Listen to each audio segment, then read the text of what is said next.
Buen día, ¿cómo les va? Retomamos el dictado de nuestra materia, estereogenología.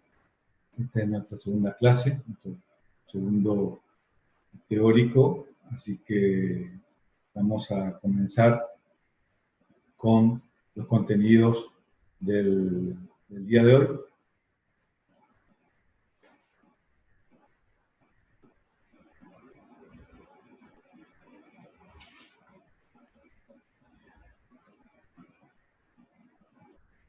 Los contenidos del día de hoy están, ustedes habrán visto el programa de la asignatura, así que vamos a hacer un breve recordatorio.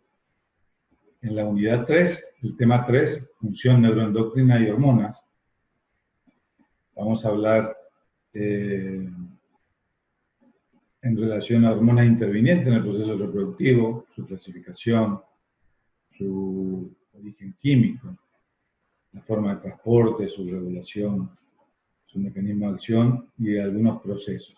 Y sobre todo tratar de identificar cuáles son las importantes desde el punto de vista reproductivo para nosotros poder entender perfectamente la fisiología del funcionamiento reproductivo de nuestra unidad productiva, que como habíamos hablado, nuestro animal modelo es el bovino, es decir, el vientre bovino, que es la unidad de producción.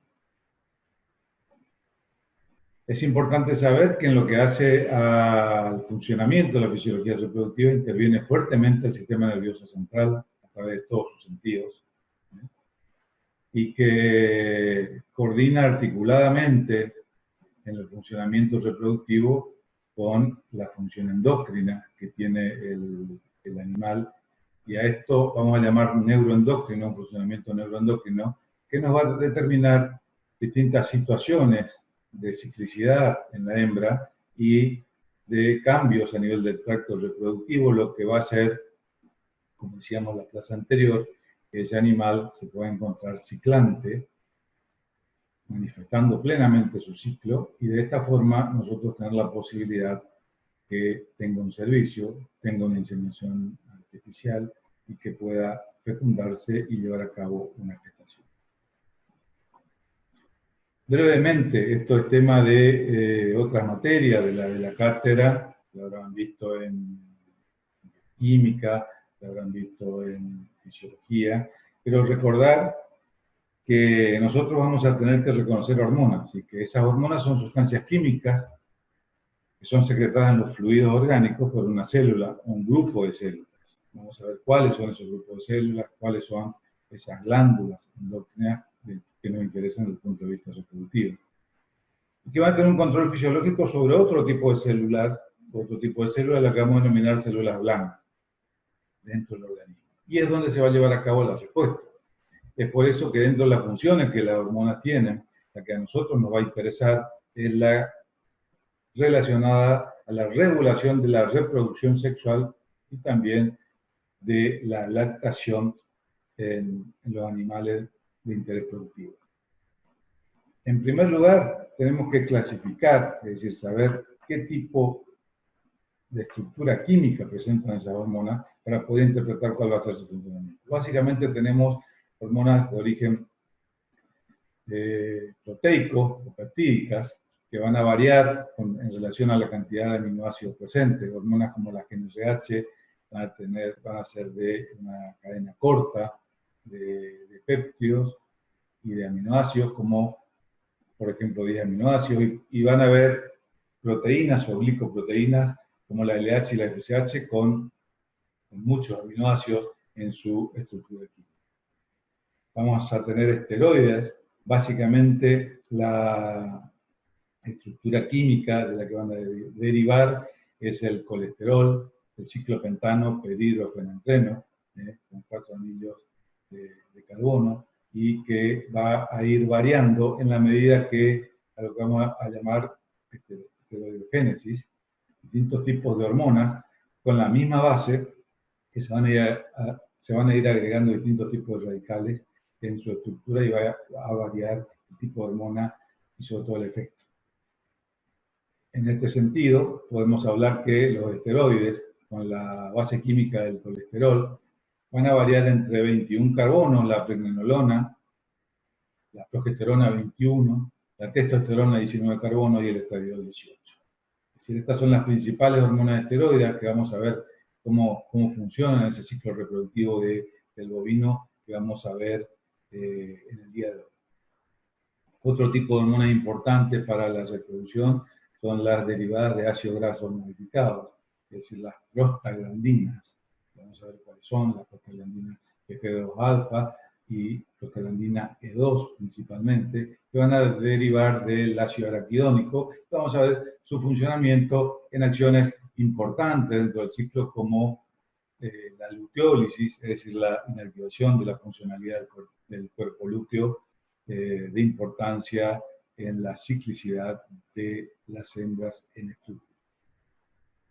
Dentro de la acción de las hormonas, debemos decir que la vamos a clasificar de la siguiente manera. En endócrinas, aquellas que derivan de glándulas de producción interna, y la glándula más importante que vamos a tener va a ser la hipófisis, o también denominada pituitaria, como van a ver en la bibliografía, y también algunas que vamos a denominar órganos temporales de producción endocrina, como de importancia para nosotros son el cuerpo lúteo y la placenta durante la gestación, como productora de hormonas que van a regular la reproducción y la funcionalidad de las distintas etapas de la reproducción bovina. Las neuroendocrinas son aquellas hormonas que son producidas por neuronas en el sistema nervioso central. Vamos a ver que una de importancia para la reproducción son los factores de liberación producidos en el hipotálamo. Las parácrinas, que son aquellas hormonas que se van a producir en una célula A, y van a actuar sobre otra célula, una célula B, yendo a la circulación general. Las autócrinas, que son las que van a producir una hormona, va a salir de la célula y va a volver a actuar sobre esa misma hormona, y la más reducida en su circuito, que es la intracrina, que es la hormona que se produce dentro de una célula y que lleva su acción y su respuesta dentro de la misma célula sin salir de la célula que la originó. Muchas de estas hormonas están relacionadas a la hormona tiroides como ejemplo en cuanto a la acción de la hormona.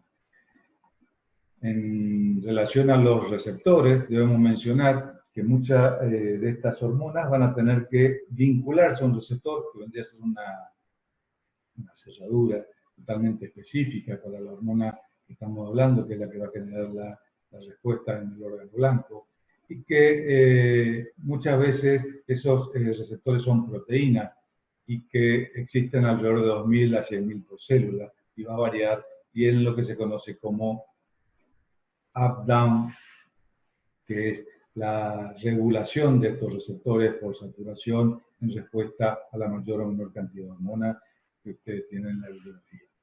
Además, debemos decir que son altamente específicos, es decir, que son para la hormona que va a interactuar en la producción y en la generación de la respuesta, y que en general inician una cascada de reacciones en la célula a través de ARN mensajeros, que van a interactuar a nivel del citoplasma y muchas veces a nivel del núcleo, en las que ingresan a la célula, y en la membrana, las que no ingresan, como vamos a ver más adelante en el desarrollo de esta clase. La ubicación de esos receptores en la membrana celular, ¿para qué tipo de hormonas? Para las proteínas o péptidos o proteicas, las glicoproteínas que hemos mencionado, que se producen en la hipófisis, en esta regulación, son receptores que se van a ubicar en la membrana celular. En el citoplasma para los esteroides, ya que estos esteroides van a atravesar la membrana celular e introducirse a la célula, y aquellos que están en el núcleo, como habíamos mencionado a la misma. ¿Cómo hacemos para interpretar esta breve reseña que hicimos de las hormonas en relación al funcionamiento de ese eje del sistema nervioso central, hipotálamo, hipófisis, gonadal o gónadas y uterino. Es decir, cómo interpretamos cómo funciona. Y entonces decimos que existe una interacción hormonal que va a controlar los eventos del ciclo reproductivo y que esa secreción va a estar principalmente fundada en lo que es la secreción de gonadotrofinas o gonadotrofinas a nivel de la hipófisis anterior. El hipotálamo, decimos entonces que está a nivel del sistema nervioso central, que es un integrador neuroendocrino, que va a estar integrado a la adenohipófisis a través de lo que vamos a denominar un sistema de vasos portal hipofisiario, que va a vincular el hipotálamo a través de este sistema portal hipofisiario con la hipófisis en la producción de factores de liberación. Induce la liberación de pulsos de FSH y LH. FSH es la hormona folículo estimulante y LH es la hormona luteinizante.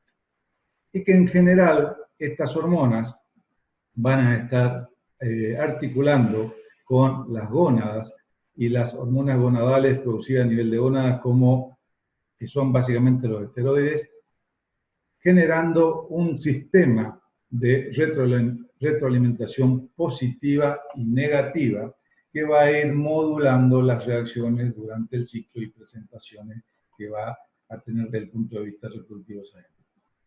Entonces, vamos a hacer un análisis de cómo funciona ese sistema de secreción hormonal, al que vamos a llamar también feedback o retroalimentación negativa o positiva. Acá vamos a ver un esquema integrador de todo lo que estuvimos hablando. Y vemos el sistema nervioso central a nivel del cerebro. Vamos a ver que en parte ese sistema nervioso central, que dijimos que es el hipotálamo, que va a tener sus distintos núcleos, como el GAR4 y otros donde se van a producir la GNRH, se va a integrar a través de un sistema al que vamos a denominar porta, hipotálamo hipofisiario, portal, hipotálamo hipofisiario, para la liberación de estas hormonas que van a producir las neuronas, que es lo conocido como factor de liberación o GNRH, que van a pasar a través de este sistema portal o porta hipotálamo hipofisiario a la hipófisis, y de esta forma, a través de pulsos, se van a liberar dos tipos de hormonas, la folículo estimulante y la luteinizante. Estas hormonas van a actuar sobre las gónadas, en el caso de la hembra, que es nuestro animal de estudio en este primer módulo. Es decir, van a actuar sobre el ovario, sobre específicamente dos tipos de estructuras. Van a actuar sobre los folículos y en el cuerpo lúteo. Los folículos que van a producir distintos tipos de estradiol, es decir, estrógenos, y el cuerpo lúteo va a producir progesterona. Estos van a actuar sobre nuestra unidad de análisis, que es el vientre o la hembra bovina, y van a incidir en la presentación del ciclo y sobre todo en la presentación del comportamiento sexual, del comportamiento maternal y el cambio a nivel del tracto reproductivo, a nivel de la glándula mamaria, a nivel de los cuernos del útero, del cuello uterino, del cérvix, y a través de distintos tipos de feromonas que van a hacer que ese animal comience a presentar síntomas de sexo. El cuerpo lúteo, a través de la progesterona, va a incidir en la etapa de quietud de ese ciclo con las características propias del animal en la etapa luteal, como vamos a ver más adelante. Estas mismas hormonas también inciden, motivo del módulo de fisiología de la reproducción del macho, que vamos a ver más adelante, en lo que yo le hablaba, la otra población con la que vamos a tener que nosotros manejarnos en las unidades productivas, que son los toros o los machos que se encuentran en esa unidad productiva. Volvemos a nuestro ejemplo de feedback negativo o retroalimentación negativa. Vamos a tener que es una relación entre la glándula hipófisis y el órgano blanco, en este caso los ovarios. Cuando hablamos de ovarios y vemos que tiene un cuerpo lúteo, lo que vamos a estar produciendo va a ser la hormona progesterona. Esta es una hormona esteroide que se produce en las gónadas y que va a incidir en lo que conocemos como ejemplo de feedback negativo o retroalimentación negativa para la liberación de las hormonas gonadotrofinas, específicamente la LH y la FSH. Entonces, este es nuestro ejemplo que durante el ciclo, en momentos en que la progesterona se encuentra siendo producida por el ovario a través del cuerpo lúteo, genera este tipo de retroalimentación negativa para las hormonas gonadotrofinas que hemos mencionado. ¿Qué es una retroalimentación o feedback positivo?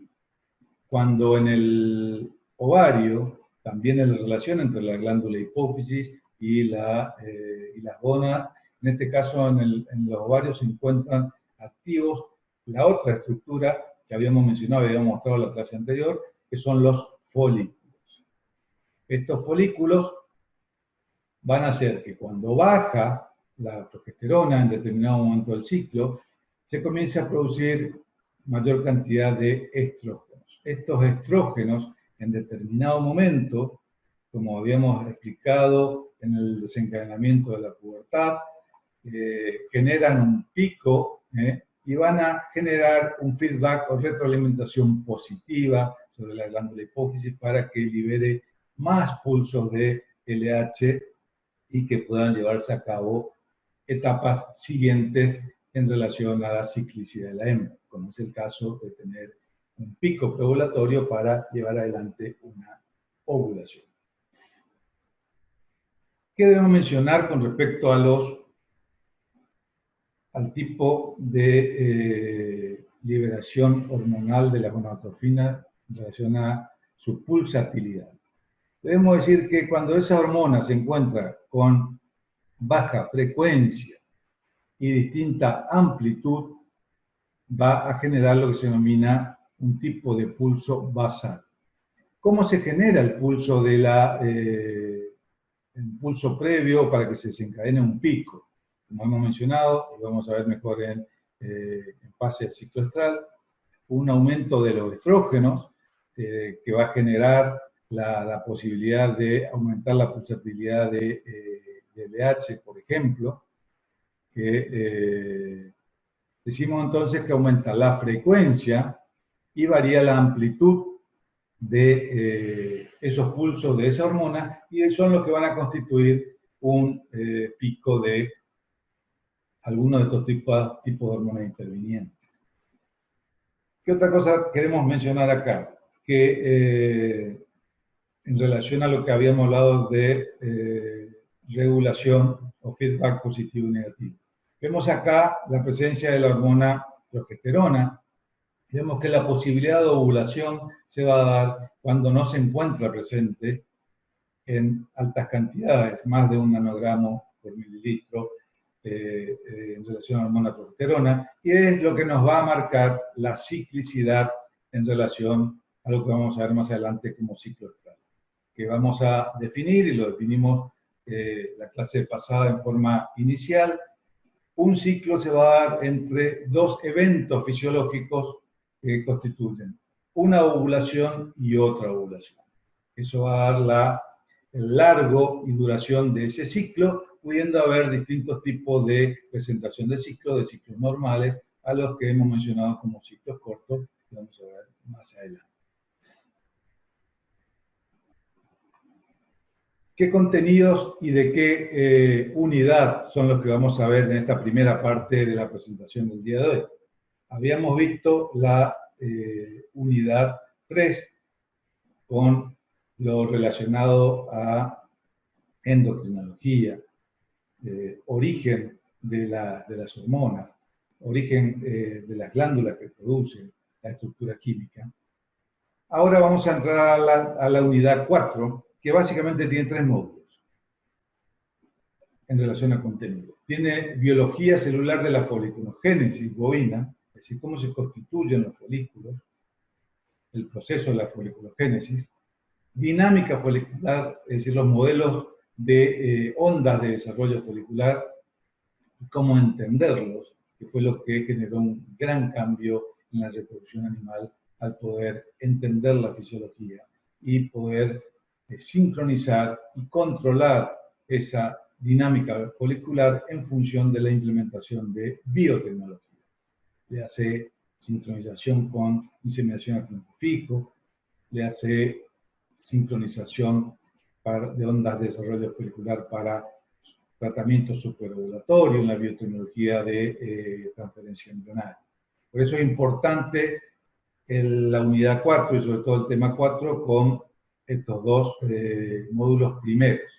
La segunda parte de este teórico, después del corte, vamos a ver el tercer módulo de este tema, que es ciclo estral y sus fases, cuáles son y cómo funcionan.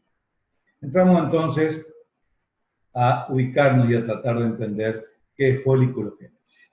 Nosotros habíamos visto en la primera clase en desarrollo embrionario y diferenciación sexual que existían gónadas primordiales, células primordiales o totipotenciales que iban a colonizar las crestas gonadales una vez definido el sexo cromosómico en función de si se iba a desarrollar un feto macho o un feto hembra. Entonces, una vez determinado que iba a ser una hembra, vamos a ver que durante la gestación va a haber una serie de cambios en esas gónadas. Esas gónadas van a conformar lo que se va a llamar folículos primordiales. Esos folículos primordiales son importantes, ¿por qué? Porque son los folículos con los que va a nacer esa ternera, que van a constituir la cantidad total con la que va a desarrollar su actividad reproductiva y cíclica durante su vida útil y reproductiva. Entonces, ese ovario, habíamos dicho que esas células totipotenciales colonizaban la médula, y en esa médula se van a formar lo que vamos a llamar folículos primordiales. ¿Qué es un folículo? El folículo es una unidad funcional que está constituido por un ovocito que va a estar detenido, lo que se conoce como ovocito 1, en un estadio de meiosis de profase, que vamos a ver en qué momento continúa el desarrollo de ese ovocito en determinados momentos del ciclo. Esa unidad funcional, le decía, va a estar constituida por un ovocito, por células de la granulosa y células de la teca, que son las que van a constituir lo que llamamos un folículo, y vamos a ver cómo lo clasificamos y cómo se desarrolla en esto que es la foliculogénesis. Esos folículos primordiales son el que nace la ternera, son 100.000, y aplicamos el concepto que decimos de cuenta bancaria. ¿Por qué decimos de cuenta bancaria? Porque esa ternera nace con 100.000 folículos primordiales, que durante toda su vida reproductiva se van reclutando y desarrollándose, y muy pocos durante toda la vida alcanzan la posibilidad de ovular, y vamos a ver cómo es el mecanismo. Pero entonces primero tenemos que clasificar a esos folículos primordiales. Y decimos que los folículos primordiales con los que nacen las terneras, que están alrededor de 100.000, tienen muy poca movilidad en su desarrollo, es decir, nacen como si fuera un banco de folículos a usar durante su vida activa. ¿Qué características tienen estos folículos primordiales? La primera clasificación que vamos a hacer es la de folículos antrales y folículos preantrales, y antrales. Los folículos preantrales son aquellos folículos primordiales que tienen una capa plana de células de la granulosa, y a los que vamos a llamar primarios. Luego secundarios, cuando esa capa de células que recubre a la unidad funcional folículo se hacen cúbicas. Primarios, secundarios y terciarios cuando pasan a tener 2 o 3 capas, y a partir de allí, en algún momento, se va a comenzar a conformar un antro que va a contener el licor o líquido folicular y que es lo que va a determinar la clasificación.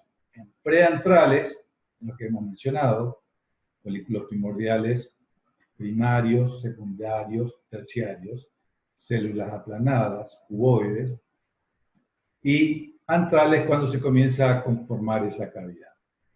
La conformación del antro va a determinar que nosotros a través de la ecografía, un folículo de 4 milímetros de diámetro, como vamos a ver más adelante, podamos observarlos desde la observación ecográfica, ya que son la mínima posibilidad de resolución para poder ver como si fuera un puntito negro en la pantalla por el líquido que contienen para determinar que es un folículo en formación, como vamos a ver más adelante.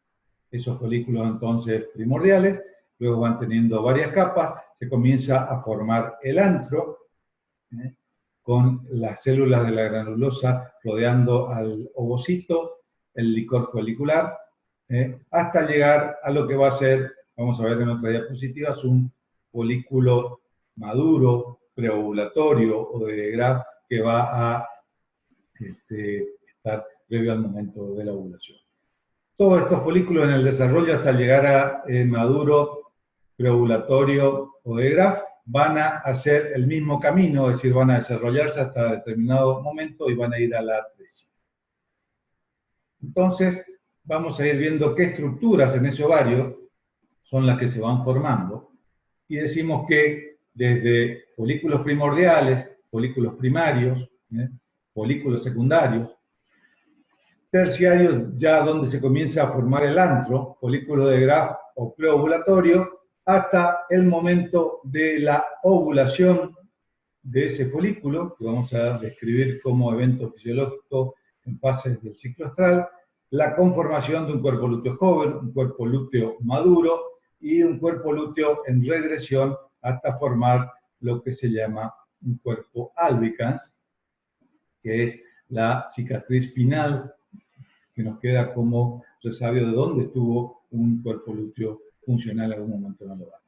Entonces vamos a ver el ovario directamente en relación a cómo definimos. Y acá teníamos lo que habíamos visto en la primera clase, un cuerpo lúteo, y vamos a ver que en ese mismo ovario pueden ir desarrollándose distintos grados de folículos, desde folículos iniciales hasta primordiales, hasta folículos maduros, preovulatorios. Folículos dentro de un ovario, folículos de menor tamaño, es decir, que están en desarrollo, y acuérdense ustedes que un folículo maduro preovulatorio de Graf puede estar alrededor de 17 milímetros, 18 hasta 2 centímetros de diámetro, y que un folículo, para poder identificarlo desde el punto de vista ecográfico, va a tener que tener 4 a 5 milímetros de diámetro. Esta es la visión de un folículo. El líquido negro es el que nos va a marcar la ecogenicidad. Acá no hay ecogenicidad, por lo tanto es oscuro. Y de esta forma vamos a poder ir viendo en una visión ecográfica los distintos tipos de desarrollo folicular. ¿Qué es lo que queremos mencionar acá con esta diapositiva? Nosotros siempre vamos a tener un reclutamiento, es decir, una etapa en que esos folículos comienzan a crecer varios, y se inicia lo que se llama un pool de folículos primordiales que comienzan a crecer. Una selección de esos folículos, ya que al estado preovulatorio solo va a llegar uno, esta es una especie unípara, en general, por características de la especie, y la dominancia, que es cuando un folículo dominante, el folículo mayor que se comienza a desarrollar, continúa su crecimiento, y lo que habíamos mencionado anteriormente, el resto de los folículos va a lo que conocemos como atresia, que es la fisiología que siguen todos sus folículos. Entonces, ¿qué debemos decir con respecto a las hormonas que interactúan? Y vamos a ver acá cómo en la etapa de reclutamiento la FSH, que es la hormona folículo estimulante, va a actuar sobre ese ovario, y vemos que hay una relación inversa entre lo que es reclutamiento, selección, que estuvimos mencionando anteriormente, y dominancia, entre la incidencia de la FSH hasta el momento de la dominancia, cuando se acerca a ser preovulatorio, como pierde incidencia la FSH en su accionar y gana, y esto se cambia a tener una mayor incidencia la otra gonadotrofina, que es la LH, que es la que va a llevar a cabo la ovulación. Fíjense ustedes entonces en esta diapositiva cómo se va invirtiendo con una fuerte presión e influencia de la FSH en una etapa de reclutamiento, después se equipara en la etapa de selección, y cuando ya se establece un dominante en ese desarrollo, la que va a tener mayor intervención, desarrollo folicular, ya acercándonos a la ovulación, va a ser la LH. Entonces, decimos que primero hay un pool de folículos primordiales, de los cuales van a iniciar su reclutamiento varios de esos folículos, que vamos a ir viendo después qué variación hay en relación a distintas especies. Esos folículos que se inician el reclutamiento van a tener posibilidad de ir a la atresia ya a una edad avanzada en su desarrollo. Pueden continuar como folículos medianos, donde se va a hacer la selección de cuál va a ser el que se va a transformar en dominante, pero también hay posibilidad que dentro de estos folículos vayan a la atresia. Y la definición del folículo dominante o dominancia, que es el que va a tener dos posibilidades. Ir a la atresia, si no están dadas las condiciones dentro del ciclo, como vamos a ver, o tener la posibilidad de ser un folículo preovulatorio maduro de Graf y llevar a cabo la ovulación. Acuérdense ustedes que en general el folículo o los folículos, la hormona que va a producir y que va a generar esa retroalimentación, ese juego para bloquear la pulsatilidad de la hormona de la hipófisis, la gonadotrofina, es el estrógeno. ¿Qué queremos mostrar acá? Esa clasificación que habíamos hecho de los folículos, cómo vamos a relacionarlas con el diámetro folicular. Fíjense ustedes que los primordiales pueden tener un diámetro muy pequeño. A continuación los primarios también con un diámetro pequeño. Secundarios, 0,1, 0,3 diámetros, milímetros de diámetro. Y recién acá en los preantrales, que era lo que estábamos, que hasta allí eran preantrales, cuando vamos a comenzar a formar la cavidad dentro del folículo, estamos hablando de 1, 2, 3, 4 milímetros de diámetro en el folículo antral.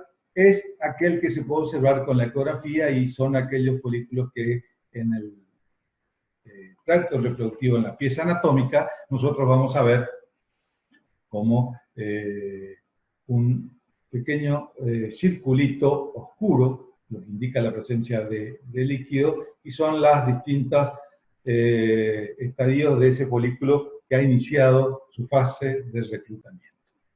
¿Cómo sigue con respecto al tema del diámetro? Vemos que se tenía que diferenciar un folículo dominante. ¿Por qué marcamos el diámetro de 8 que vamos a ver en la próxima diapositiva? Porque es importante para la viabilidad a posteriori en lo que vamos a tener que obtener, que es la ovulación.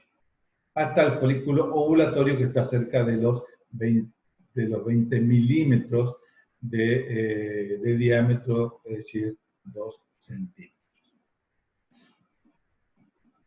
Acá tenemos el esquema de los folículos y mencionamos esto que es lo importante. Un folículo, para que pueda ser ovulatorio, debe superar el diámetro de 8 milímetros. fíjense ustedes acá, porcentaje de ovulación de 8 para abajo, nada, y recién se inicia con algún porcentaje de ovulación cuando ese folículo supera los 8 milímetros de diámetro.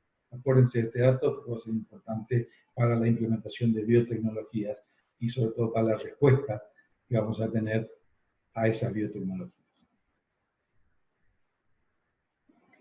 Entramos entonces en el segundo módulo de la unidad del tema 4, que era dinámica folicular o desarrollo en ondas foliculares.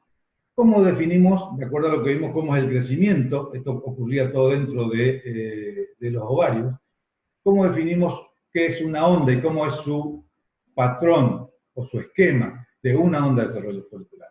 Decimos que una onda de desarrollo folicular, de acuerdo a lo que vimos, tiene una fase de crecimiento, un reclutamiento, una fase de crecimiento, va a tener una fase estática y va a tener una fase de regresión. Entonces, eso es lo que entendemos como el patrón de una onda de desarrollo folicular. Ahora, ese patrón de onda de desarrollo folicular va a poder incluirse en 2, 3 o hasta 4 ondas dentro de un ciclo, como vamos a ver a continuación. Entonces decimos que las ondas de desarrollo folicular se van a desarrollar dentro del ciclo estral en el ovario, y que generalmente van a ser vacas de 2 ondas de desarrollo folicular como este esquema, que se van a iniciar después de la ovulación o presentación de celo, el día 0, con el reclutamiento, una fase de crecimiento, una fase estática y una fase de regresión o atresia. Y que va a depender de qué estructura se encuentra en ese ciclo estral presente para que el folículo dominante, que en toda onda se determina, tenga posibilidades de ovulación o vaya a la atresia. En este caso, este es un animal de 2 ondas de desarrollo folicular que se inicia el día 0 y el día 10, con presencia en cuerpo lúteo.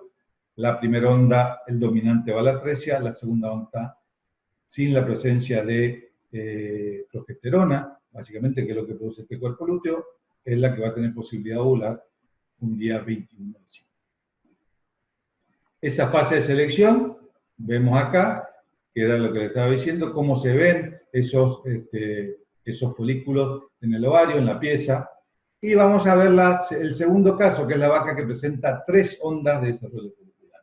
Comienza el día 0, después de la celo con ovulación, el desarrollo de esta onda, presencia de cuerpo lúteo, el dominante va a la atresia. El día 9 se inicia la segunda onda, presencia de cuerpo lúteo, el dominante va a la atresia, y el día 16 se inicia la tercera, ya con un cuerpo lúteo afuncional, con baja de progesterona. Entonces tiene la posibilidad este dominante de llegar a la ovulación.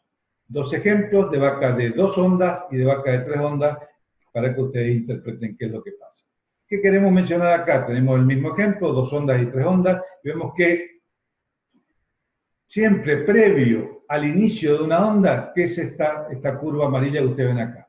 Son los picos de FSH que van a presentar estos animales. Siempre previo al inicio de una onda hay un pico de FSH que es la que hace arrancar el proceso de reclutamiento, como habíamos dicho, que va a llevar a cabo la etapa de crecimiento para después llevar a cabo la de selección, establecerse un dominante y la etapa de atresia de esos folículos.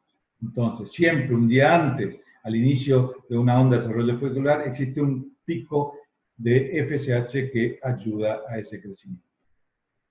¿Cuántas ondas puede tener? Habíamos hablado algo de 4. Hay vacas de 2, de 3, de 4, y acá vemos distintos autores que analizan la presentación. Lo más común es que el animal tenga 2 ondas, que va a tener un ciclo de 21 días, probablemente. Una vaca que presenta 3 ondas es la que va a tener un ciclo en el rango que va de 17 a 23, 24, la que va a tener un ciclo más largo de 23 a 24 días.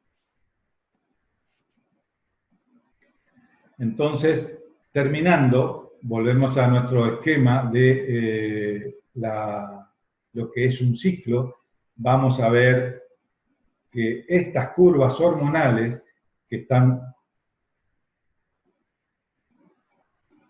ahí nos pasamos un poquito, estas curvas hormonales que estamos viendo acá son las que van a estar presentes durante el ciclo y son las hormonas que hemos estado viendo que tenían relación con eso que habíamos hablado de eje, hipotálamo, hipófisis, gonadal, uterino. Entonces vamos a hacer el corte y vamos a retomar nuestra segunda parte del teórico, ya entrando de lleno a describir lo que es el ciclo estral para que ustedes tengan los contenidos en el aula virtual. Bueno, seguimos con nuestra presentación del día de hoy, nuestro teórico número 2. Vamos a compartir la pantalla para ver el material. Y hacemos mención a que estamos con la temática de la unidad 4, tema 4, y que en la primera parte del teórico estuvimos viendo dos módulos de contenidos que son principalmente la foliculogénesis y la dinámica folicular a fin de entender cómo funciona la fisiología reproductiva de la hembra bovina. En esta segunda parte vamos a entrar en algo que es sumamente importante y es entender el ciclo estral. Cuáles son las fases de ese ciclo estral y cómo entendemos y podemos lograr una visión integrada. Yo hablo de una visión tridimensional, porque ahora cuando veamos los distintos gráficos del ciclo, tengamos gráficos hormonales, que vendrían a ser gráficos planos de curvas de hormonas hechas por RIA, y la capacidad de poder integrar y tener una visión integrada, tridimensional, de qué es lo que ocurre a nivel del ovario en relación a lo que vimos como dinámica folicular o el desarrollo de ondas. Los contenidos del tema 4 se refieren a la fisiología ovárica y al ciclo estral. Esa interacción hormonal que teníamos basada en ese eje, hipotálamo, hipófisis, gónadas, ovario en este caso, y útero, y cómo en ese juego hormonal neuroendocrino, que tenía mucho de componente del sistema nervioso central, de la corteza cerebral, de los sentidos, de la liberación de hormonas desde la hipófisis y la respuesta hormonal con otro tipo de hormonas desde la gónada, en este caso del ovario, hasta llegar a lo que vamos a ver ahora en el ciclo, que es la intervención de ese cuarto componente del eje, que es el útero, y la producción de la prostaglandina, para que verdaderamente se transforme en un tipo de reproducción cíclico, como es el de la vaca, cuando hablamos que es una poliéstrica continua. En relación a eso, también vamos a ver hacia el final de la clase algo de las características del celo y especialmente los videos que van a estar en el aula y en la parte del práctico, donde se va a hacer hincapié en cómo es la detección de celo y cómo funcionan los síntomas y cuáles serían los síntomas más importantes para poder determinar aquel animal. Entramos entonces de lleno a lo que es el eje hipotalámico, hipofisiario, gonadal, uterino. Habíamos visto que en ese juego el hipotálamo aportaba, desde el punto de vista de hormonas de la reproducción, los factores de liberación conocidos como GnRH. Estos factores de liberación que se producen en neuronas dentro del hipotálamo son volcados al sistema portal hipotálamo hipofisiario y van a llegar a la hipófisis anterior, es decir, a la adenohipófisis, produciendo principalmente la folícula estimulante, FSH, hormona, y la luteinizante, LH, que son las gonadotropinas más importantes que tenemos dentro de la reproducción en la vaca. También mencionamos a los ovarios con dos tipos de estructuras distintas. El cuerpo lúteo, que ya han visto anatómicamente, ya hemos descrito su funcionalidad, tipo de hormona que produce, y la estructura folículo, que también es la otra que desde la gónada, en este caso desde el ovario, van a producir hormonas que van a hacer ese juego neuroendocrino para llevar a cabo eso que hablamos de ciclicidad y la necesidad de que el animal se encuentre ciclante para que podamos poder reproducir. Y acá el último componente de este, que es el útero, donde vamos a describir en el proceso, en el evento fisiológico denominado luteólisis, cómo se produce esa prostaglandina y cómo influye en la luteólisis y cómo influye en otro evento fisiológico que vamos a mencionar, que es la ovulación. Ya clasificando cuáles son las fases del ciclo astral bovino, tenemos que decir que la bibliografía más actualizada, los estudios en reproducción de los distintos centros han acordado que la clasificación aceptada es la de fase folicular o de regresión luteal, primera etapa o fase, la fase periovulatoria y la fase luteal. Pero ¿por qué tenemos una clasificación que a lo mejor ustedes vieron en otras materias de la carrera, puede ser en fisiología, que era una clasificación un poquito más antigua, pero que se presenta de igual forma en este teórico para que ustedes puedan comparar a qué hacía referencia? Que era la de proestro, estro, que en conjunto formaría lo que se llamaría la etapa de predominancia folicular, y la de metaestro y diestro, que sería una etapa con predominio luteal. Entonces, la fase del ciclo astral nosotros la clasificamos en tres: fase folicular de regresión luteal, fase periovulatoria y fase luteal, como vamos a ver en el desarrollo de esta clase. ¿Qué estamos viendo acá? Nuestro ciclo astral representado en forma de curvas hormonales. Por eso yo le hablaba que esto es una visión plana de lo que sucede a nivel hormonal durante el ciclo. Nuestra hormona progesterona, que habíamos visto que viene a partir del día 5, comienza a aumentar, genera una meseta y allá por el día 15, como vamos a ver, se va a generar la baja del cuerpo lúteo, que es el que está produciendo la progesterona. La prostaglandina, que va a ser la causante de la disminución de esta progesterona durante el periodo del ciclo astral, alrededor del día 15-16.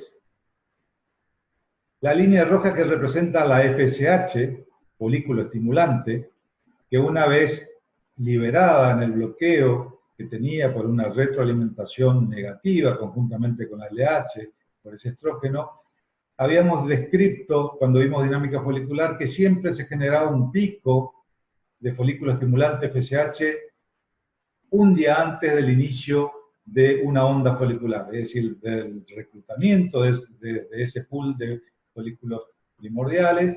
Un día antes se generaba un pico que era el que hacía que iniciaran su desarrollo esos folículos que iban a dar origen a la onda. También tenemos la LH, que durante todo el ciclo tiene un comportamiento basal, es decir, con una característica de baja frecuencia y moderada amplitud, y que en determinado momento, previo a la estimulación de una retroalimentación positiva por el estrógeno, un día antes del inicio del celo, vamos a ver ahora en la fase del ciclo astral, generaba un aumento en frecuencia y amplitud, lo que determinaba ese pico preovulatorio de LH necesario para que ese folículo dominante pueda llevar a cabo la ovulación. Esto era lo que teníamos visto y ahora vamos a ver este ciclo analizado desde el punto de vista de sus fases: fase folicular o regresión luteal, la fase periovulatoria y la fase luteal. Volvemos a nuestro esquema donde hablamos de la integración de neuroendocrina que se daba en ese ciclo reproductivo. Partíamos de del sistema nervioso central con el hipotálamo y las neuronas, que en sus distintos núcleos van a formar las hormonas que van a intervenir en esta regulación de la ciclicidad del bovino, de la hembra adulta. Teníamos las neuronas que nos iban a producir los factores de liberación, las GnRH, y también vamos a tener neuronas que van a producir oxitocina, que van a ir a la parte posterior, o neurohipófisis, de esa glándula también llamada pituitaria, y que son las que de alguna forma van a intervenir también en lo que vamos a denominar luteólisis. Es decir, oxitocina es otra de las hormonas, es un monopéptido, que es una hormona proteica, que va a intervenir en el ciclo estral cuando nos refiramos a la luteólisis del cuerpo lúteo. Fíjense ustedes que esta es la hipófisis anterior, con su sistema portal, hipotálamo hipofisiario, las neuronas que van a producir los factores de liberación, que van a ir a la hipófisis anterior, que van a liberar la gonadotropina de la circulación general para que lleguen a las gónadas y que estimulen la FSH, principalmente el desarrollo de esos folículos, la producción en esas gónadas por parte de esta estructura funcional folículo, como vamos a ver ahora específicamente cómo se lleva a cabo, estrógenos, y que de esta forma vaya cambiando esa retroalimentación de negativa con la baja de la progesterona a positiva y liberación de FSH y LH, como vamos a ver en el sitio. Acá tenemos un folículo que ha sido ovulado, donde queda un cuerpo rubrum o hemorrágico en el lugar de la ovulación. Comienza a formarse la otra estructura que es el cuerpo lúteo maduro entre el día 6, el día 12, el día 15, que es el que va a producir la progesterona, que es la hormona predominante en esa meseta que se da en la curva que observamos en el sitio. Una vez que se lleva a cabo la luteólisis, el cuerpo lúteo se inactiva funcionalmente. La luteólisis no es una destrucción física, sino es una destrucción funcional, que vamos a ver cómo se lleva a cabo. La progesterona baja, se libera la posibilidad de que el estrógeno que estaba haciendo un feedback negativo pueda llegar a ser un feedback positivo para la producción de LH y que de esta forma podamos llegar a la ovulación. Avanzamos. Primera fase, fase folicular o de regresión luteal. ¿Con qué comienza? Comienza con el evento fisiológico luteólisis. Es decir, yo tengo un cuerpo lúteo presente que debe inactivarse funcionalmente y es lo que vamos a describir. En primer lugar, la luteólisis se va a dar por una secreción de prostaglandina por el útero en forma de pulsos por 36 horas, más o menos es lo que va a llevar un día y medio la secreción de esta prostaglandina, que va a llegar a ese ovario por lo que conocemos como un sistema de difusión local, arteriovenosa o de contracorriente. Es decir, de la vena uterina pasa a través de la arteria ovárica y por el sistema de contracorriente, por difusión, llega directamente al ovario sin ir a la circulación general. Una característica del bovino muy propia de esta especie que ha sido descrita en su momento por el doctor Ruben Mapletov en Canadá. ¿Cuáles son las hormonas que van a intervenir en esta luteólisis, en este evento? Entonces vamos a tener, tanto acá como en la ovulación, vamos a tener la descripción de la cascada de hechos de hormonas que intervienen y cómo se lleva a cabo ese evento fisiológico luteólisis. En primer lugar, decimos que van a intervenir los estrógenos que están siendo producidos por ese folículo, que van a actuar sobre el endometrio, es decir, sobre el útero. La oxitocina, que en un primer momento actúa esa oxitocina producida ya en la hipófisis posterior o neurohipófisis, con las neuronas que estaban en el hipotálamo, y que también después se va a producir oxitocina a partir del cuerpo lúteo de aquellas llamadas células grandes luteales que se encuentran formando el cuerpo lúteo. A partir de allí, vamos a ver cómo es el mecanismo, se comienza a producir prostaglandina y esta prostaglandina, por el sistema de contracorriente, llega a ese ovario y va a actuar sobre las células luteales, provocando lo que entendemos como luteólisis. Entonces, describamos ese mecanismo cascada de eventos y hormonas que intervienen. En primer lugar, decimos que se encuentra produciendo el folículo estradiol, el folículo dominante, generalmente que es el que está en cada onda, que va a generar a nivel endometrial, ¿qué cosa? Los denominados receptores endometriales para oxitocina. Estos receptores para oxitocina van a recibir a la hormona oxitocina en un primer momento por la circulación general, proveniente de la hipófisis, y después la que se produce en el ovario en las células luteales grandes. ¿Qué va a hacer la oxitocina en las células endometriales? Va a activar la fosfolipasa A, que va a liberar a qué estructura química habíamos mencionado que tenía la prostaglandina, de interés para nosotros, a un ácido graso, al ácido araquidónico, y se va a sintetizar prostaglandina en las células endometriales. Esa prostaglandina va a salir a través de las células de las venas uterinas, que se encuentran adosadas a las arterias ováricas y a través de una difusión va a llegar por contracorriente al ovario. ¿Qué otra cosa va a pasar acá? Se va a producir más prostaglandina, va a ir al ovario, va a ir al cuerpo lúteo, y ese cuerpo lúteo va a producir más oxitocina y de esta forma se va a generar otro ejemplo de lo que conocemos como retroalimentación positiva o feedback positivo para la producción de prostaglandina. Hasta el momento, como ya habíamos mencionado, alrededor de un día y medio, en que se lleva a cabo la luteólisis, que tenemos que aclarar que existen tres teorías. Una es que la prostaglandina producida, ya que ese cuerpo lúteo está muy irrigado, va a provocar una vasoconstricción fuerte y una isquemia, y por lo tanto se va a dejar de producir progesterona en ese cuerpo lúteo.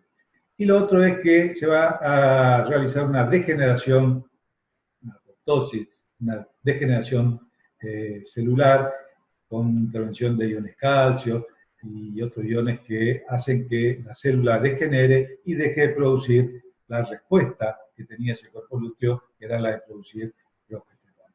Y una tercera variante es la combinación de estas dos teorías. Entonces, en este esquema que ustedes tienen en el trabajo de fisiología reproductiva de la vaca del Irak, vemos y esquematizamos las dos células. Célula endometrial, con el endometrio, el ovario con su cuerpo lúteo y su folículo dominante, en ese caso, que está produciendo el estrógeno, el estradiol. Este estradiol va a llegar al ovario y va a generar la formación de receptores de oxitocina en la célula endometrial. Este cuerpo lúteo y la oxitocina que viene por vía general van a ir a estos receptores, van a actuar sobre una enzima, que es la fosfolipasa A, que va a actuar sobre el ácido araquidónico formando la prostaglandina, y la prostaglandina va a ir por el sistema de contracorriente nuevamente a través de la arteria ovárica hacia el ovario y va a actuar sobre el cuerpo lúteo, que es el órgano al que tiene que inactivar. Con eso que nosotros llamamos luteólisis por las teorías que hemos visto. Si volvemos a nuestro gráfico de curvas hormonales, ¿qué es lo que va a pasar? Va a pasar que esa progesterona que se encontraba en una meseta desde el día 8 hasta el día 12, 14, 15, una vez realizada la luteólisis, que se lleva a cabo más o menos alrededor de un día y medio, de acuerdo a lo que cita la bibliografía, va a tener una brusca caída, a menos de 1 nanogramo por mililitro.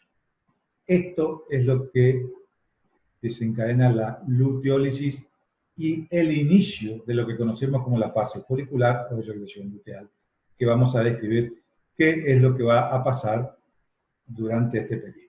¿A qué correspondía de la clasificación antigua? Correspondía a lo que decíamos o hablamos de proestro. Avanzamos.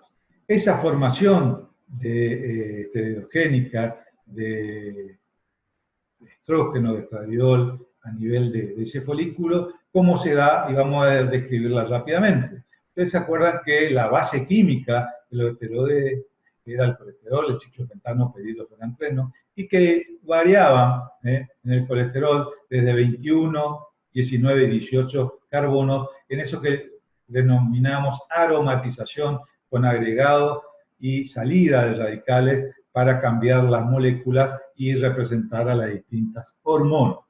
Progesterona, 5-alfa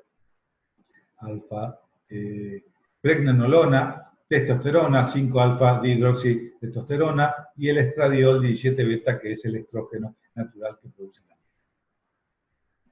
Ahora, en ese folículo hay algo que nosotros debemos aclarar y que es un concepto clave, que es el mecanismo de dos células, dos gonadotrofinas.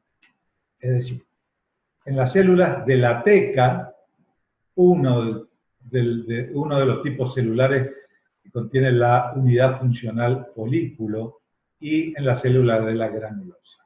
Se encuentran separadas por una lámina basal, y entonces decimos cómo se forma ese estrógeno y cómo se va incrementando el volumen de estrógeno, que es lo que nos va a llevar a que se genere un pico de estrógeno y que, como consecuencia, se genere el pico preovulatorio LH necesario para la ovulación. Entonces decimos que las células de la teca van a tener receptores para LH, hormona luteinizante proveniente de la adenohipófisis.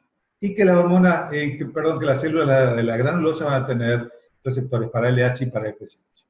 ¿Cómo se lleva a cabo esta aromatización, esta esteroidogénesis del estrógeno dentro de la célula? De la molécula base del colesterol, primero se forma la pregnenolona, después la progesterona, los andrógenos con la 17-alfa hidroxiprogesterona, la androstenediona, otro de los andrógenos, y en este estado pasa a través de la lámina basal a las células de la granulosa.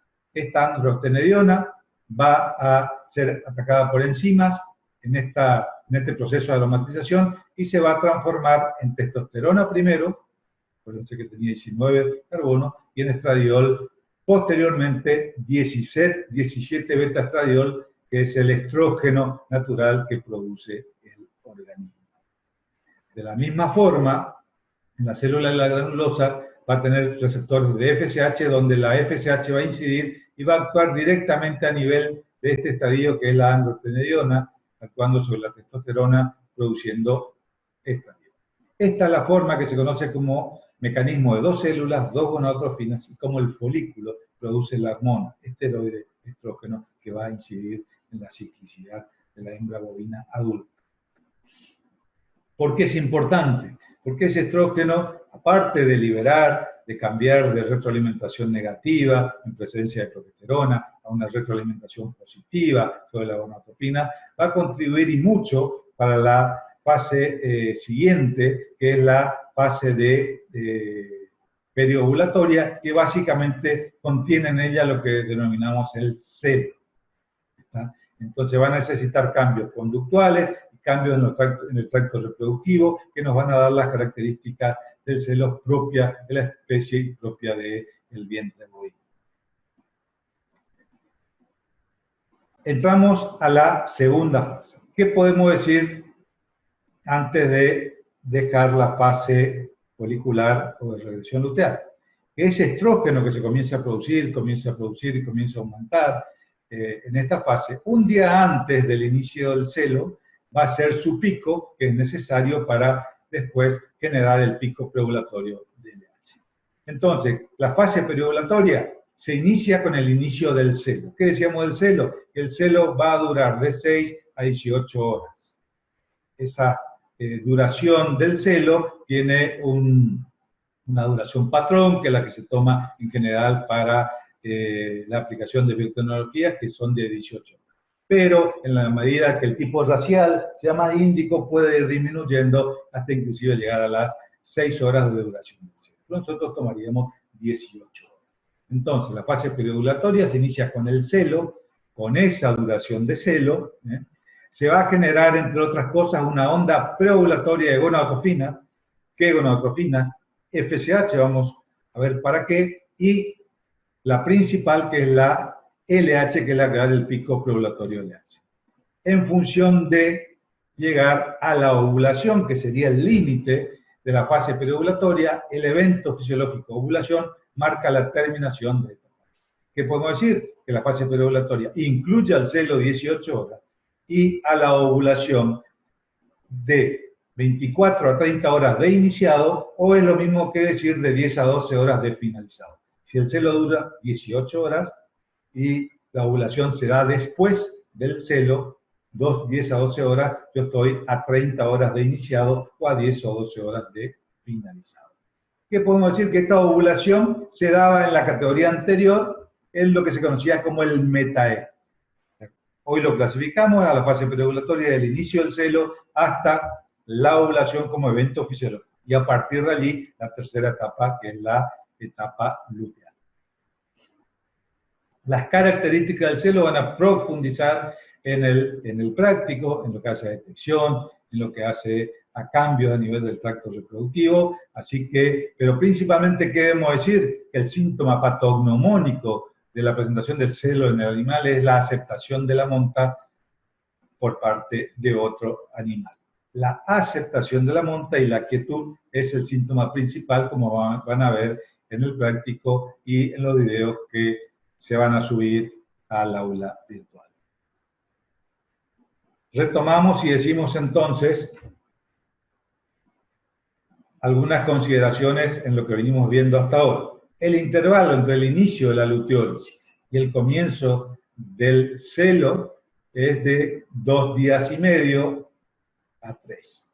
¿A esto qué correspondía? Correspondía a la parte que conocíamos como fase de proestro, que nosotros la llamamos de folicular o de regresión luteal. El estradiol aumenta hasta producir su pico, ya lo dijimos, un día antes del celo. Ese es el pico del estrógeno para dos cosas.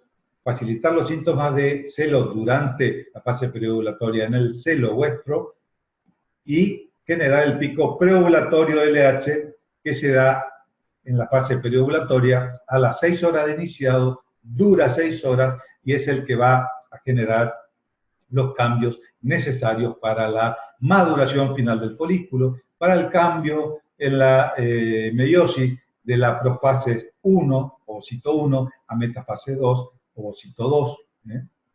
Y también va a generar las condiciones para que, una vez ovulado, se pueda conformar el cuerpo lúteo necesario para la fase. ¿Qué vamos a describir entonces en este momento? El evento fisiológico ovulación, que marca el final de la fase periovulatoria. Ustedes se acuerdan y habrán visto en los distintos materiales que hemos presentado que un folículo maduro de Graf tiene aproximadamente 2 centímetros de diámetro y que contiene líquido en su interior juntamente con el ovocito y es el que va a tener que llevar a cabo la ovulación. Van a haber cambios de características a nivel de la superficie de ese ovario, en esa túnica que rodea, y vamos a ver qué cambios, qué nombres se van incorporando para que ustedes tengan claro lo que es el evento fisiológico ovulación. En primer lugar, debemos decir que hay un aumento del riego sanguíneo del lugar donde se va a llevar a cabo la ovulación. Hay un cambio en esa esteroidogénesis que hemos explicado, de 2 células, 2 gonadotrofinas, que ¿qué producían? Producían estradiol 17 beta, es cierto. Se deja de producir estradiol 17 beta y se queda en el sustrato en la producción de progesterona. Es decir, cambia lo que se está produciendo, se comienza a producir progesterona. Entonces, hay aumento del riego sanguíneo, hay una disociación del cúmulus de células de las granulosas que rodeaban a ese ovocito. ¿Se acuerdan cómo era anatómicamente un folículo, la unidad funcional folículo? Hay un reinicio de la meiosis, como hemos mencionado, hay un aumento y cambio en la secreción de los esteroides, que es lo que hemos mencionado, de estrógeno a progesterona. ¿Qué es lo que va a causar allí? Va a causar una edematización de esa túnica que está rodeando al folículo maduro o de Graf, La progesterona va a actuar sobre la colagenasa de la teca, es decir, sobre una enzima que va a degradar esa superficie. Van a intervenir dos tipos de prostaglandina, la prostaglandina E2 y la prostaglandina F2-alfa. La prostaglandina E2 actuando sobre el precursor o activador del plasminógeno, transformándola en plasmina, una enzima que va también a ayudar a disminuir el grosor de esa superficie en el lugar de la ovulación. Todo esto que estamos mencionando van a contribuir a formar lo que se llama el estigma. El estigma es la parte de la superficie del ovario que se va afinando, por lo que hemos descrito, el lugar donde se va a llevar a cabo la ovulación.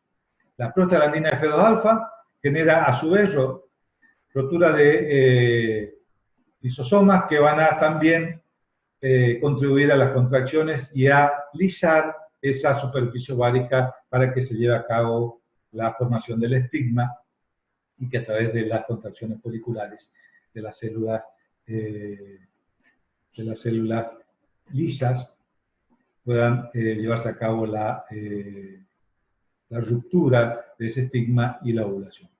Formación del estigma, ruptura folicular y expulsión del ovocito. ¿Qué estuvimos describiendo? El mecanismo o cascada de eventos y de hormonas y sustancias que intervienen en la producción de la ovulación. Este esquema ustedes lo tienen en Fisiología de la Reproducción de la Vaca, del Irak, y recordamos lo que acabamos de decir. Hay un aumento del riego sanguíneo, hay una disociación del cúmulus, hay un reinicio de la meiosis, hay un aumento y cambio en la secreción de los esteroides a fin de producir de estrógeno a progesterona, de producir un edema para la formación del estigma. Van a producirse dos tipos de prostaglandina, la prostaglandina E2 y la prostaglandina F2-alfa, que una va a activar el plasminógeno para contribuir a la formación del estigma y la otra va a liberar enzimas lisosomales para que contribuyan también a la formación del estigma. Contracciones ováricas en función de la ruptura folicular y contracciones foliculares hasta la expulsión del ovocito en el momento de la ovulación. Fíjense ustedes, esta fotografía electrónica donde capta exactamente el momento en que se lleva a cabo la ruptura, la expulsión del líquido folicular con el ovocito y el acercamiento de las fimbrias del oviducto para poder captar a ese ovocito y que el ovocito descienda por el oviducto y en caso de haber tenido un servicio, tanto ya sea natural o artificial, pueda llevarse a cabo una fecundación humana. Si no existe ese servicio, va a haber un reinicio del ciclo, que es lo que estuvimos describiendo. Acá vemos el folículo maduro de Graf ya ovulado, con su ovocito en el centro, la cavidad folicular con el líquido y las células de la granulosa, más ligada al ovocito, que se van desprendiendo, el cúmulus o ófulus, y las células de la teca por fuera con la membrana basal que la separan de las células de la granulosa. Esta es la unidad funcional que produce los esteroides que estuvo mencionando en lo que se llama esteroidogénesis o aromatización de esa estructura del ciclo pentanoproteído. Acá vemos lo que hace a los pulsos, tanto sea en la fase luteal como folicular, y vemos que hay aumento de frecuencia y amplitud en relación a las hormonas, principalmente LH y estrógeno, que son las que hemos mencionado.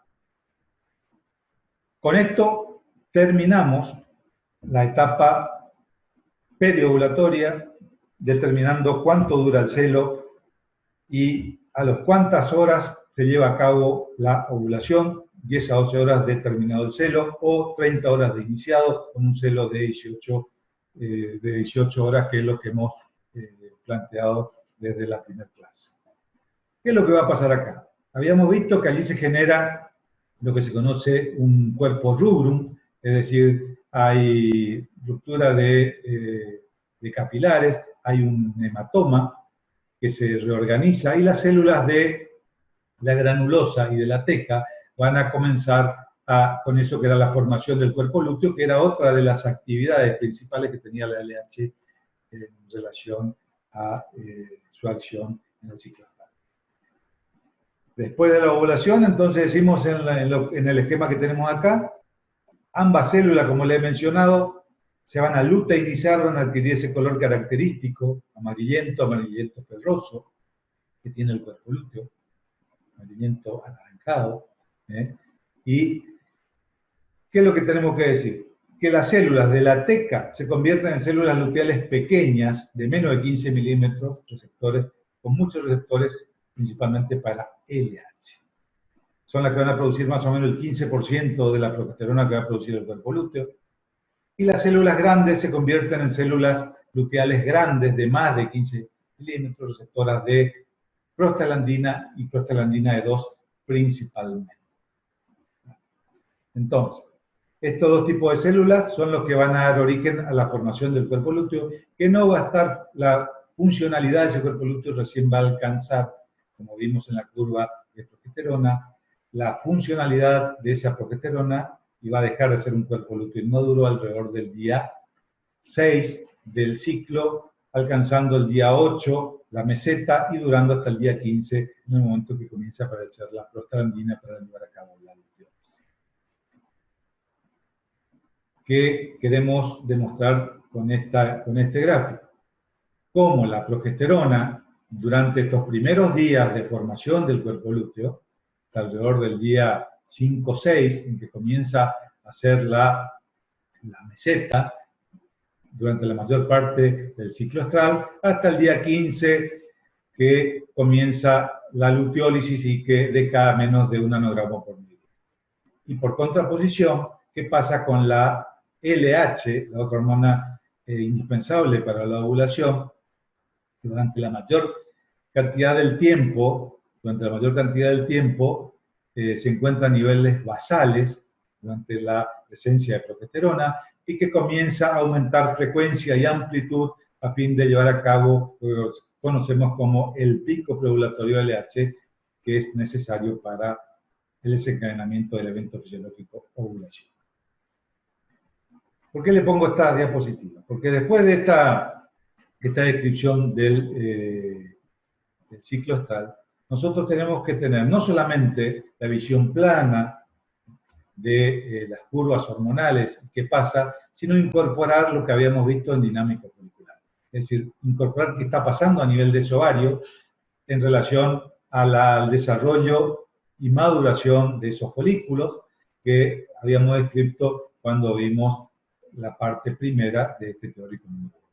Acá, ¿qué podemos decir? Que a lo que habíamos visto en la diapositiva anterior tenemos que agregar la incorporación de la dinámica folicular y que siempre después de una ovulación el desarrollo de una onda folicular, que podrán ser 1, 2 o 3, como en este caso, o 1 o 2, dependiendo del largo de ese ciclo, 21, 23 o 24, y que los folículos que se van a reclutar de ese pool de folículos primordiales, que se van a seleccionar, que va a haber una dominancia con una etapa estática, una fase de crecimiento estática y una de atresia.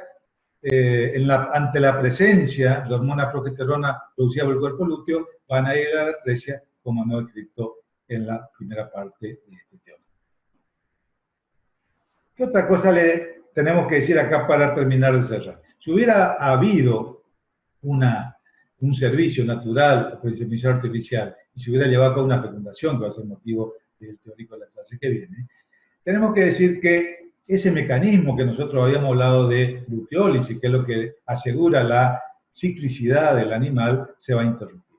Entonces vamos a decir que nosotros habíamos hablado de un periodo de gestación que llamábamos embrionario propiamente dicho, ovular, hasta los 12 días, donde comenzaba una preadhesión, como vamos a ver adelante, de ese concepto, de ese embrión con la hembra bovina. Y entonces vamos a decir que ese embrión va a generar un inhibidor para que se pueda formar la prostaglandina. Entonces, ¿pero cómo se lleva a cabo ese mecanismo? Entonces vamos a decir que desde hace mucho tiempo se identificó esta sustancia. Primero se la denominó antiluteolicina, porque evitaba la luteólisis.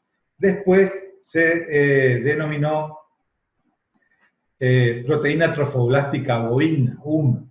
Y hoy en día estamos hablando de un interferón tau, habiendo aumentado la capacidad de análisis y diagnóstico del tipo de sustancia y de relacionarlas inmunológicamente.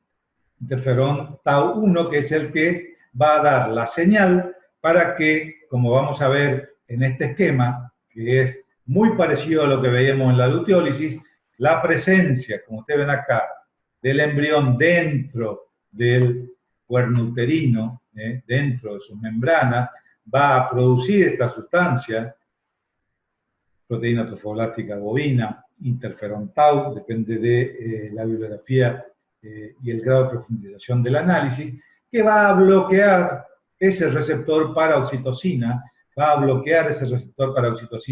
era el que se generaba por el estrógeno en la célula endometrial, para que de esta forma libere el desencadenamiento de la producción de prostaglandina a partir del ácido araquidónico. Al no existir la posibilidad que se inicie esa cascada de producción de prostaglandina, esa prostaglandina no va a llegar al cuerpo lúteo y ese cuerpo lúteo se va a transformar en un cuerpo lúteo de gestación o gestacional. Y vamos a ver que esas células grandes, luteales, van a estar la primera parte de la gestación y que después van a continuar las células pequeñas en la producción de esa hormona tan necesaria para mantener la gestación, que es la progesterona. Terminamos diciendo y mostrando nuevamente nuestro ciclo, como habíamos comenzado al principio, con la ovulación. Hoy sabemos que este es un evento fisiológico que debemos describirlo con las hormonas y los productos y sustancias que intervienen en esta ovulación.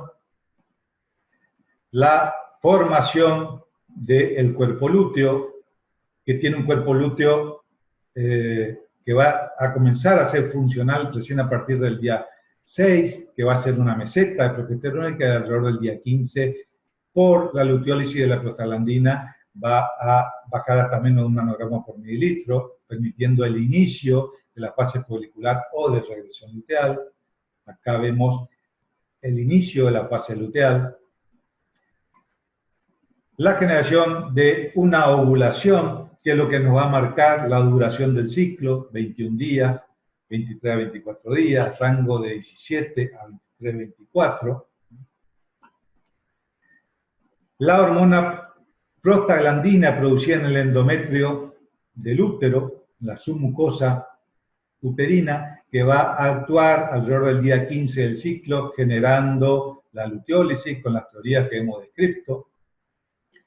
La hormona FSH, folículo estimulante, que en un ciclo va a presentar 2 picos relacionados al reclutamiento, inmediatamente después de la ovulación, día 0, el día 10, en el caso de que sea una vaca de 2 ondas, o el día 9 y el día 16, en una vaca de 3, con 3 picos. El estrógeno, que se va a encontrar bajo en esa relación que habíamos hecho cuando la progesterona estaba alta, ese estrógeno generaba un feedback, una retroalimentación negativa sobre las gonadotrofinas, y que después de la caída de la progesterona sí genera una retroalimentación positiva, desencadenando un pico un día antes del inicio del celo, es decir, del inicio de la fase periovulatoria. Y por último, la hormona LH, que se encuentra a niveles basales y que después del pico de estrógeno, un día antes del inicio del celo, va a llevar a cabo el pico preovulatorio de LH necesario para todo lo que va a acontecer durante el celo y en la fase periovulatoria en sí misma. Así que con este cuadrito queremos terminar, lo vamos a ver otras veces, pero para que ustedes terminen de entender lo que vimos en este teórico número 2. En este teórico número 2, entonces, haciendo un resumen final, tenemos una hormona, el estradiol, tenemos en la línea roja, tenemos otra hormona, la FSH, y la LH, tenemos la progesterona, tenemos la acción de la luteólisis a través de la prostaglandina, que ya entendemos por qué está pasando esto. Tenemos la caída de esa progesterona, la elevación del estrógeno, la posibilidad de, durante la fase folicular, que las gonadotrofinas como la FSH y la LH desarrollen esos folículos, principalmente la FSH y la LH para la ovulación. Y la integración con lo que entendemos como dinámico folicular. En este ciclo mostrado de esta forma con curvas hormonales, debemos saber qué está pasando en el ovario en lo referente a reclutamiento, selección, dominancia, atresia, qué pasa con los folículos en distintos momentos van a la atresia, y el desarrollo de ondas, cuántas ondas, 2, 3 ondas, a los cuántos días del ciclo estral se lleva a cabo, y este reclutamiento que nos lleva a la primera parte del tema 4, que es la foliculogénesis. Es de dónde y cómo se conforma un folículo, esa unidad funcional folículo, cómo lo clasifico y cómo yo recién comienzo a ver con algún tipo de equipamiento como la ecografía, qué clasificación tendría ese folículo que estoy observando, un folículo ya dominante, qué pasa con los 8 milímetros de diámetro, qué pasa con un folículo maduro de Graf ya cerca de los 2 centímetros de diámetro, y qué es un nantro y cuáles son los componentes de esas células que conforman el folículo. Células de la granulosa y células de la teca. Terminando ya el teórico de hoy, decirles que estamos viendo la participación de ustedes en el aula virtual. Voy a dejar de compartir. Estamos viendo la participación de ustedes en el aula virtual. Está buena, han hecho la devolución de las actividades propuestas, la mayoría ha interactuado. La idea de estas actividades es ayudarlos a profundizar en los contenidos, a volver sobre los contenidos. No es una evaluación de tipo aprobatoria, pero sí tiene sus requisitos que ustedes deben demostrar para mantener la regularidad en esto que es este cursado virtual que hoy tenemos que realizar por las circunstancias que todos sabemos. Así que los felicito por la participación. Vamos a finalizar la clase del teórico número 2 y les pido que participen, que trabajen con su grupo, que trabajen con sus tutores en los grupos, consultándoles. Nosotros estamos para esto que nos planteamos al principio, este contrato pedagógico. Ustedes pueden regularizar la materia, con posterioridad poder rendirla y nosotros tener la posibilidad de darle los contenidos necesarios para cumplir las expectativas de la aprehensión de esos contenidos que, como dijimos el primer teórico en teriogenología, la reproducción animal a ustedes les genera muchas expectativas, es una de las ramas de la producción animal que para nuestros sistemas de unidades productivas es muy importante. Finalizo la reunión y seguimos en la próxima.